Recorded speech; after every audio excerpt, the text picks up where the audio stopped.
P ബിജിയൻ ഞങ്ങളുടെ പുരയുടെ ഐശ്വര്യം.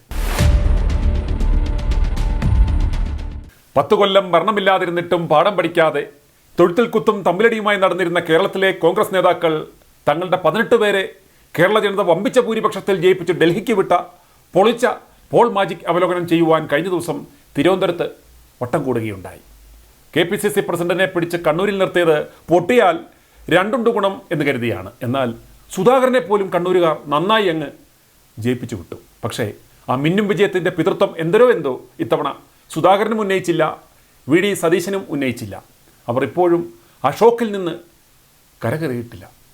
ചരിത്രത്തിലാദ്യമായി KPCC അധ്യക്ഷനും പ്രതിപക്ഷ നേതാവും മറ്റ് നേതാക്കളും തമ്മിലടിക്കാതെ ഐക്യകണ്ഠേന ആ കാര്യം ഉറക്കെ വിളിച്ചു പറഞ്ഞു. ഇത്തവണ തങ്ങൾക്ക് ലഭിച്ച തകർപ്പൻ വിജയത്തിന് പിന്നിൽ ഉണ്ടായ മാജിക് മറ്റൊന്നുമല്ല, സാക്ഷാൽ പിണറായി ബിജിയൻ എഫക്റ്റാണ് എന്ന്.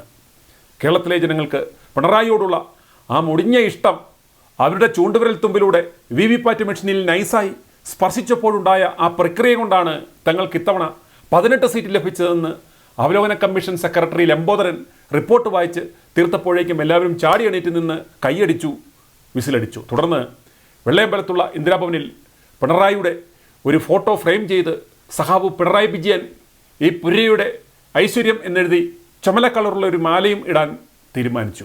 അതിന് ഒരു സ്പോൺസറെ കണ്ടെത്തുവാൻ MM ഹസനെയും ചുമതലപ്പെടുത്തി.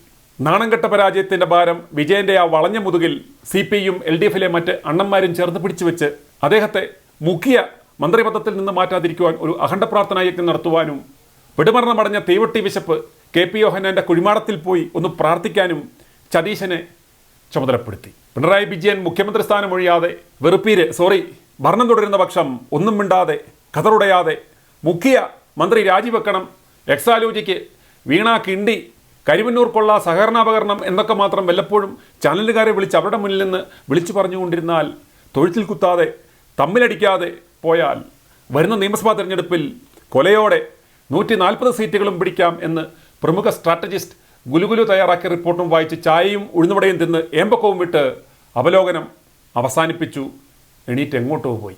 ഇനി നമുക്ക് LDF അണ്ണന്മാരുടെ നിലപാടെന്താണെന്ന് നോക്കാം. ലോക്സഭാ തെരഞ്ഞെടുപ്പിലെ നാണംകെട്ട തോൽവിയുടെ പേരിൽ CPIയുടെ തിരുവനന്തപുരം ജില്ലാ എക്സിക്യൂട്ടീവിലും ആലപ്പുഴ ജില്ലാ കൗൺസിലിലും മുഖ്യമന്ത്രി പിണറായി വിജയനെതിരെ രൂക്ഷ വിമർശനമുയർന്നു. തിരുവനന്തപുരം യോഗത്തിൽ പിണറായി വിജയൻ മുഖ്യമന്ത്രി സ്ഥാനം രാജിവെക്കണമെന്ന് ആവശ്യമുയർന്നു. മുഖ്യമന്ത്രി മാറാതെ ഒരു തിരിച്ചുവരവ് എളുപ്പമല്ലെന്നും അത് പറയുവാനുള്ള ആർജവം CPI നേതൃത്വം കാട്ടണമെന്നാണ് യോഗത്തിൽ ഉയർന്ന അഭിപ്രായം. കമ്മികൾ വരെ കാര്യമായി ചിന്തിച്ചു തുടങ്ങി എന്നാണ് ഇത് സൂചിപ്പിക്കുന്നത്. ഇത് കേട്ട് അങ്ങനെയൊന്നും കടുപ്പിച്ച് പറയല്ലെന്ന് സുധാകരനും ചുമ്മാ പ്രതികരിച്ചു. തോൽവിക്ക് പ്രധാന കാരണം മുഖ്യമന്ത്രിയുടെ ധാർഷ്ട്യമാണ്. തിരഞ്ഞെടുപ്പ് സമയത്ത് മുന്നണി കൺവീനർ സിറ്റപ്പൻ BJP നേതാവ് ജാവദേക്കറെ കണ്ടതും തിരിച്ചടിയായി. സർക്കാർ ജീവനക്കാരെയും പെൻഷൻകാരെയും സർക്കാർ വെറുപ്പിച്ചു. സപ്ലൈകോയിൽ സാധനങ്ങൾ ലഭിക്കാതെ വന്നതും പെൻഷൻ മുടങ്ങിയതും കർത്തയുടെ കോഴ വാങ്ങി മകളുടെ നേർച്ചപ്പെട്ടിയിലിട്ടതും കനത്ത തിരിച്ചടിയായി തുടങ്ങിയ വിമർശനങ്ങളും ഇരു യോഗങ്ങളിലും ഉയർന്നു. തെരഞ്ഞെടുപ്പിൽ സംസ്ഥാനം തലയടിച്ചത് മുഖ്യമന്ത്രിക്കെതിരായ വികാരമാണെന്നാണ് ഫലം അവലോകനം ചെയ്ത ആലപ്പുഴ യോഗത്തിലെ വിമർശനം. ജില്ലാ സെക്രട്ടറി TJ ആഞ്ചലോസ് അവതരിപ്പിച്ച റിപ്പോർട്ടിൽ BJPയെ ഭരണത്തിൽ നിന്ന് അകറ്റുവാൻ കോൺഗ്രസ്സാണ് മികച്ചതെന്ന് ജനങ്ങൾ ചിന്തിച്ചതിനൊപ്പം സംസ്ഥാന സർക്കാരിനെതിരായ ഭരണവിരുദ്ധ വികാരവും പ്രതിഫലിച്ചു എന്നതായിരുന്നു ഉള്ളടക്കം. മുഖ്യമന്ത്രിയെ തിരുത്തുവാൻ CPMൽ ഉറപ്പുള്ള ആരുമില്ല. കേരളം അപ്പൻ കോരൻ്റെ വകയാണ് എന്ന ഭാവവും പരന്നാറിപ്രയോഗം പോലുള്ള പരാമർശങ്ങളുമാണ് എല്ലാ കാലത്തും മുഖ്യമന്ത്രി നടത്തുന്നത്.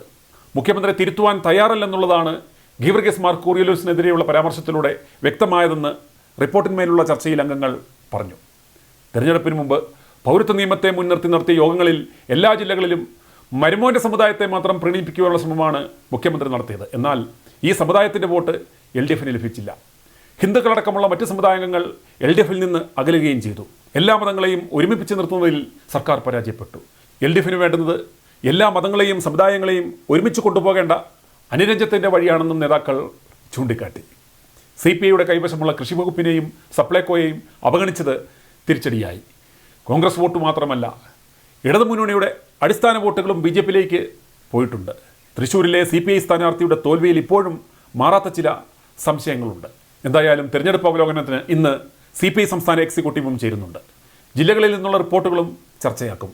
വിജയൻ മാറി നിൽക്കണം എന്ന് പറയുവാൻ ഉറപ്പുള്ള ആരെങ്കിലും ഉണ്ടാകുമോ എന്നത് മാത്രമാണ് ഇനി അവശേഷിക്കുന്ന സംശയം. ഉണ്ടാകല്ലേ എന്ന പ്രാർത്ഥനയുമായി കോൺഗ്രസും. i2i News, an eye for truth. i2i News subscribe ചെയ്തിട്ടില്ലാത്തവർ ഇപ്പോൾ തന്നെ സബ്സ്ക്രൈബ് ചെയ്യുക. നോട്ടിഫിക്കേഷൻ ലഭിക്കുവാൻ ബെൽ ബട്ടണും അമർത്തുക.